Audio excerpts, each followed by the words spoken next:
Sebelum kita mengawali pembelajaran pada hari ini, alangkah sebaiknya kita berdoa terlebih dahulu agar pembelajaran pada hari ini berjalan dengan lancar dan materi yang Ibu sampaikan dapat bermanfaat bagi kita semua. Ayo, siapa yang ingin memimpin doanya? Ayo, siapa? Oh iya, Sinta, dipimpin doanya ya. Berdoa, mulai.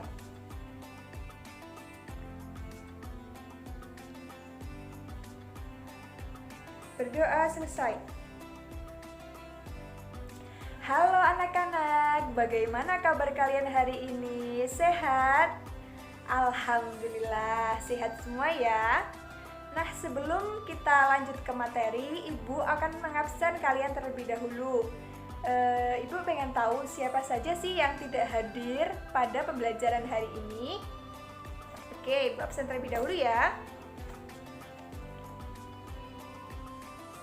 Rahma hadir, Sinta hadir, Roni hadir, Reno hadir,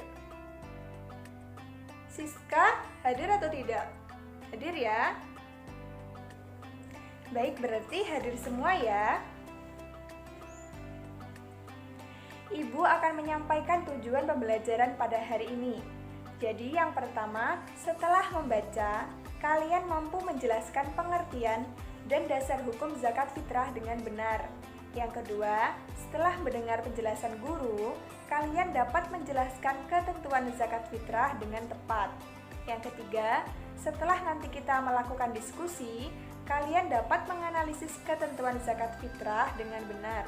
Yang keempat, melalui bimbingan dari guru, kalian mampu melakukan simulasi zakat fitrah dengan baik dan benar. Selanjutnya, materi zakat fitrah akan dijelaskan oleh Ibu Isna. Baik, sebelum Ibu menjelaskan materi lebih detail, Ibu akan menampilkan sebuah gambar terlebih dahulu. Gambarnya ada di sini. Nah, apa yang kalian lihat dan apa yang kalian ketahui dari gambar tersebut? Iya betul, gambar tersebut adalah terkait tentang serah terima zakat fitrah. Nah kali ini pembahasan kita adalah tentang zakat fitrah. Zakat fitrah mempunyai dua pengertian. Yang pertama secara bahasa dan yang kedua secara istilah. Nah secara bahasa sendiri zakat fitrah itu diambil dari dua kata, yaitu zakat dan fitrah. Zakat itu artinya adalah tumbuh, berkembang, suci, sedangkan fitrah artinya adalah suci. Sehingga zakat fitrah jika dikaitkan atau digabungkan menjadi satu, artinya adalah tumbuh suci. Nah, kalau secara istilah apa? Kalau zakat fitrah secara istilah itu adalah memberikan harta berupa makanan pokok kepada golongan orang-orang tertentu sesuai syarat-syarat tertentu pula. Nah, itu adalah pengertian dari zakat fitrah. Nah, zakat fitrah sendiri itu juga disebut dengan zakat nafsi atau zakat jiwa. Karena apa? Tujuan dari zakat fitrah itu untuk membersihkan jiwa kita setelah selesai ibadah puasa di bulan Ramadan pada setiap tahunnya. Zakat fitrah itu sendiri juga mempunyai dasar atau dalil-dalilnya. Nah, dasar atau dalil-dalil zakat fitrah itu diambil dari dalil nakli, yaitu berupa Al-Quran dan hadis. Nah, kalau Al-Quran itu ada di surah Al-Baqarah ayat 277, sedangkan kalau di hadis itu ada di riwayat Bukhari dan Muslim. Nah, untuk Al-Quran yang ada di Al-Quran surah Al-Baqarah ayat 277, Ibu tampilkan di sini. Yang berbunyi A'udzubillahi minasyaitonirrajim. Bismillahirrahmanirrahim. Innalladzina amanu wa 'amilus solihati wa aqamus sholata wa atuz zakata lahum ajruhum inda rabbihim wa la khaufun 'alaihim wa lahum yahzanun. Nah, sedangkan untuk hadis Ibu tampilkan di sini yang berbunyi Bismillahirrahmanirrahim. Ani bani Umar anna Rasulullah sallallahu alaihi wasallam faradha zakatal fitri min Ramadhana 'alan nasi sa'am min tamarin aw sa'am min sya'irin 'ala kulli hurri aw abdin dzakarin aw unsa minal muslimin. Rawahul Bukhari wa Muslim. Itu tadi adalah dasar atau dalil-dalil dari zakat fitrah. Nah, zakat fitrah juga mempunyai ketentuan-ketentuannya. Ketentuan zakat fitrah itu apa sih, Bu? Ketentuan zakat fitrah itu adalah salah satu perintah Allah dan juga rukun Islam yang keempat yang umat muslim itu harus menjalankannya.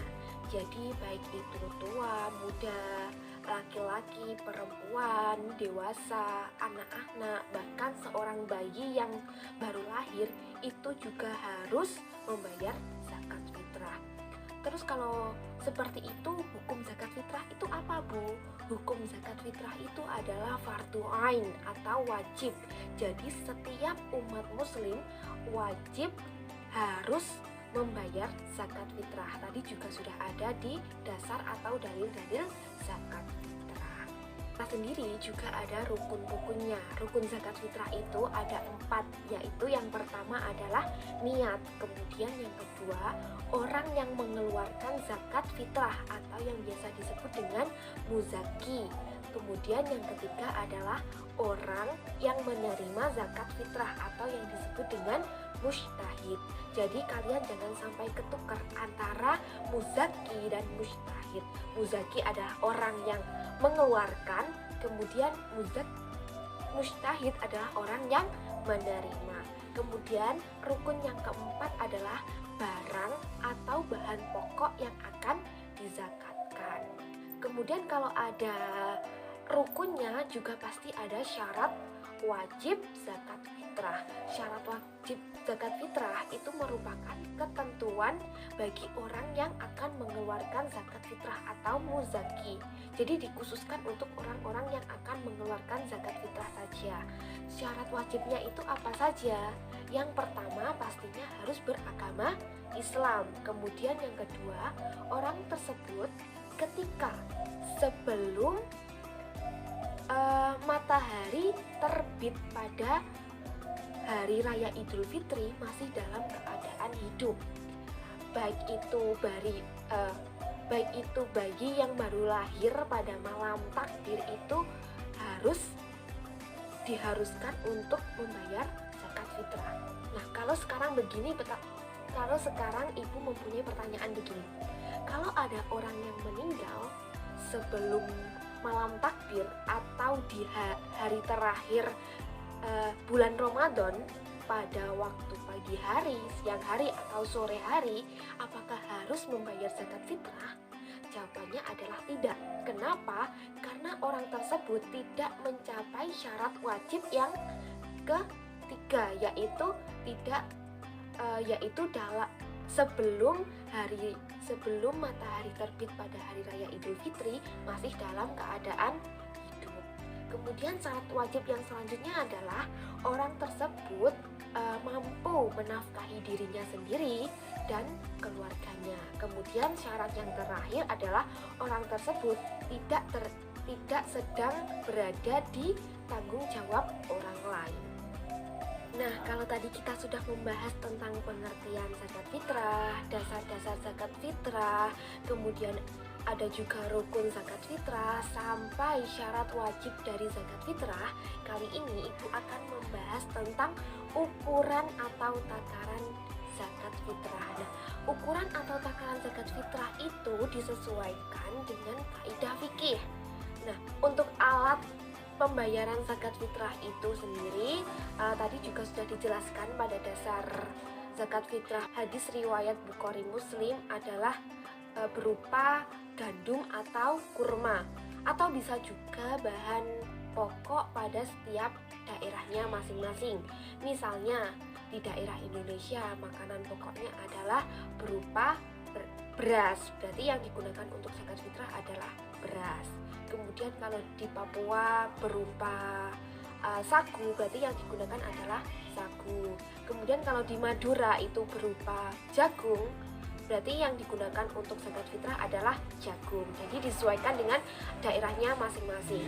Nah, untuk berapa banyaknya zakat fitrah itu per orang berupa 1 sok, atau kalau pada ukuran standar Indonesia itu berupa 3,1 liter atau sama dengan 2,5 kilogram yang dikeluarkan pada per tahun untuk zakat fitrah. Nah, kalau zakat fitrahnya bukan makanan, kalau zakat fitrahnya bukan berupa makanan pokok gimana, Bu? Nah, contohnya seperti baju, kemudian kendaraan seperti mobil, motor, sepeda, atau bahan-bahan elektronik itu tidak diperbolehkan untuk zakat fitrah, atau zakat fitrahnya tidak sah. Kenapa kok tidak sah? Tidak sesuai dengan rukun dari zakat fitrah. Jadi di rukun zakat fitrah adalah rukun yang keempat dari zakat fitrah apa? Adalah barang atau bahan pokok yang digunakan untuk zakat. Kalau bukan bahan pokok berarti tidak diperbolehkan. Untuk selanjutnya adalah waktu pembayaran zakat fitrah. Nah, zakat fitrah itu juga ada waktu-waktu tertentunya. Kalau kalian membayar zakat fitrah tidak sesuai dengan waktu-waktu tersebut, dipastikan zakat fitrah kalian tidak sah. Terus kapan waktu-waktu tertentu itu? Nah, waktu yang pertama yaitu waktu wajib, yaitu sejak terbenamnya matahari pada akhir bulan Ramadan sampai dengan menjelang sholat Idul Fitri. Itu waktu wajib untuk membayar zakat fitrah. Kemudian waktu haramnya itu adalah membayar zakat fitrah setelah terbenamnya matahari pada hari raya Idul Fitri. Itu tidak diperbolehkan untuk membayar zakat fitrah atau haram. Kemudian waktu afdol atau sunahnya. Waktu sunahnya itu sesudah sholat subuh tanggal 1 Syawal, tapi sebelum sholat Idul Fitri. Itu waktu-waktu yang baik, waktu yang disunahkan untuk membayar zakat fitrah. Kemudian waktu mubah atau diperbolehkan itu sejak tanggal 1 Ramadan sampai menjelang akhir bulan Ramadan itu diperbolehkan. Kemudian waktu makruhnya yaitu sesudah sholat Idul Fitri sebelum terbenamnya matahari pada tanggal 1 Syawal. Itu adalah waktu-waktu yang diperbolehkan dan tidak diperbolehkan untuk membayar zakat fitrah. Kemudian zakat fitrah itu sendiri boleh langsung diberikan kepada orang yang bersangkutan atau yang biasa kita sebut dengan mujtahid, atau kita berikan kepada panitia pengelola zakat di madrasah, sekolahan, atau di masjid atau musola dekat rumah kalian masing-masing. Nah, untuk materi yang selanjutnya akan dijelaskan oleh Ibu Niken. Nah, selanjutnya yaitu orang yang berhak menerima zakat fitrah. Siapa saja sih orang yang berhak menerima zakat fitrah? Nah, ada 8 orang yang berhak menerima zakat fitrah yang biasa disebut dengan asnaf zakat. Untuk mengetahui siapa saja 8 orang itu yang berhak menerima zakat fitrah, Ibu akan menampilkan sebuah video yang berisi lagu yang di dalamnya akan menyebutkan 8 orang yang berhak menerima zakat fitrah. Tonton videonya sampai selesai ya.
video yang sudah Ibu berikan tadi, tentunya kalian sudah menonton sampai selesai kan lagunya?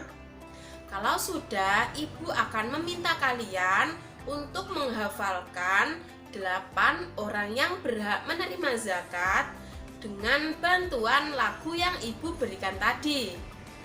Tentunya sangat mudah kan kalau menghafalkan sambil bernyanyi. 8 orang yang berhak menerima zakat tadi didasarkan pada firman Allah Subhanahu wa taala yang tertera pada Quran surah At-Taubah ayat 60 yang berbunyi, Bismillahirrahmanirrahim. Innamas shadaqatu lil fuqara'i wal masakini wal 'amilina 'alaiha wal mu'allafati qulubuhum wa fir riqabi wal gharimina wa fi sabilillahi wa ibnis sabil fariidatan minallah wallahu alimun hakim. Dari 8 orang yang berhak menerima zakat tadi, Ibu akan menjelaskan satu persatu dari 8 golongan tersebut. Yang pertama ada fakir. Fakir adalah orang yang tidak memiliki pekerjaan dan masih kekurangan dalam memenuhi kebutuhan pokoknya. Yang kedua yaitu miskin. Miskin adalah orang yang mempunyai harta tetapi hanya cukup untuk memenuhi kebutuhan hidupnya. Yang ketiga yaitu amil. Amil adalah orang yang membantu dalam mengelola pengumpulan zakat fitrah. Yang keempat yaitu mu'alaf. Mu'alaf adalah orang yang masih lemah imannya dan baru mengenal dan menyatakan masuk Islam. Yang kelima yaitu riqab. Riqab adalah budak sahaya yang memiliki kesempatan untuk merdeka, akan tetapi dia tidak memiliki harta untuk menebusnya.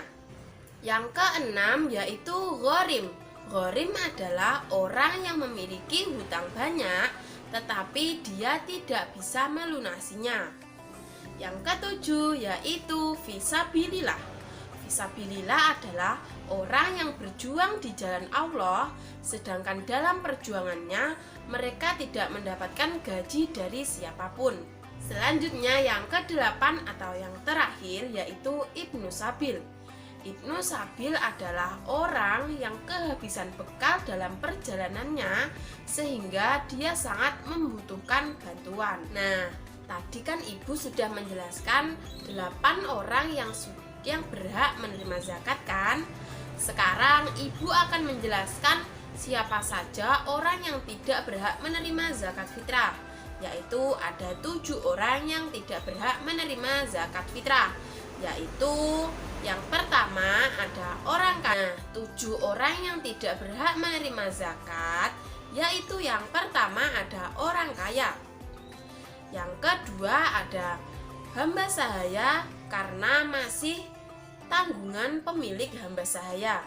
Yang ketiga ada keturunan Rasulullah Shallallahu Alaihi Wasallam.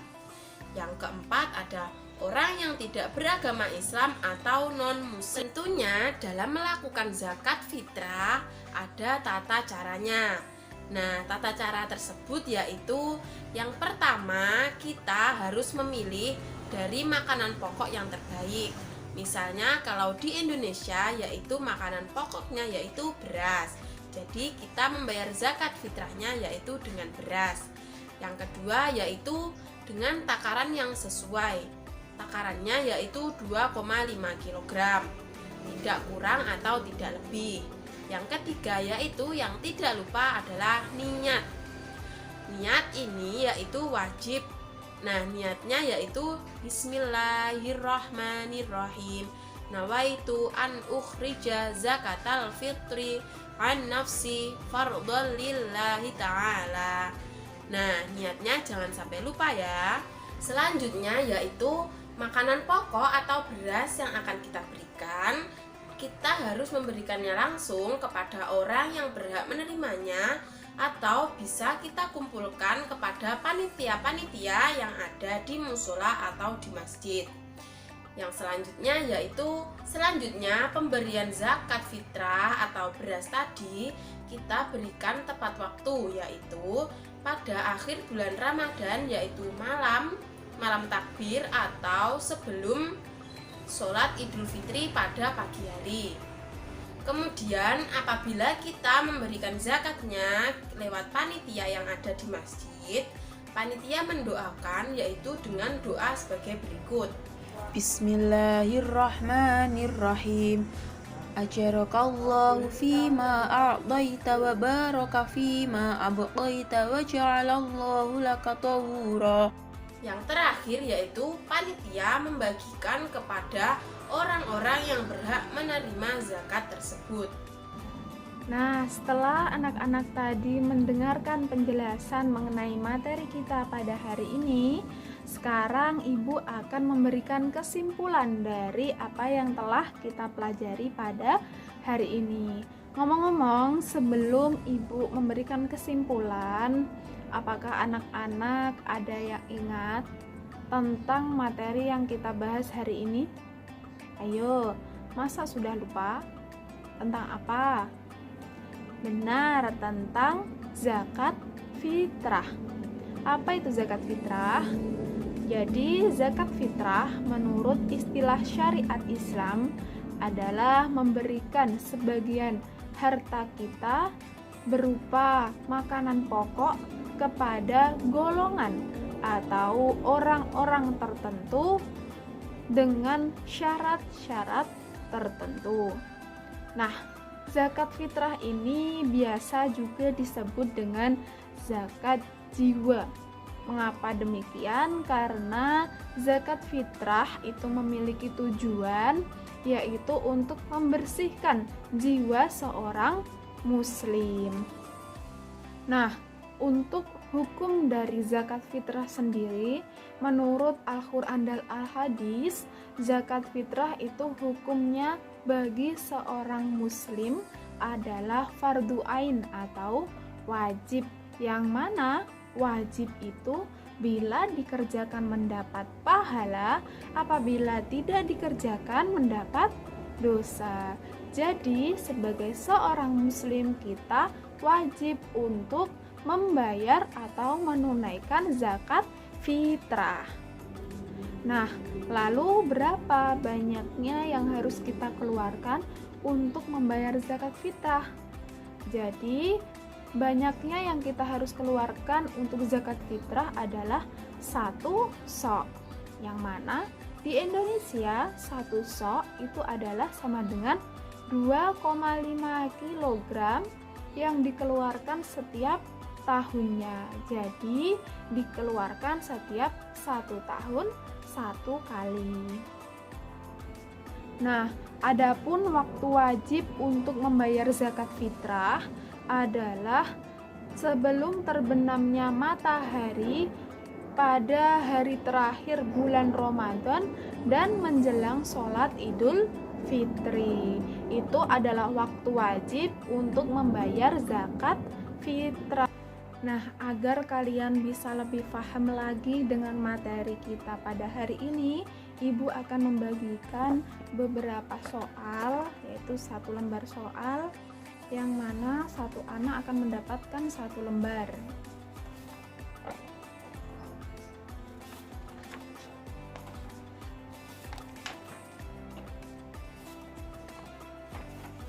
Ya, semuanya sudah dapat ya?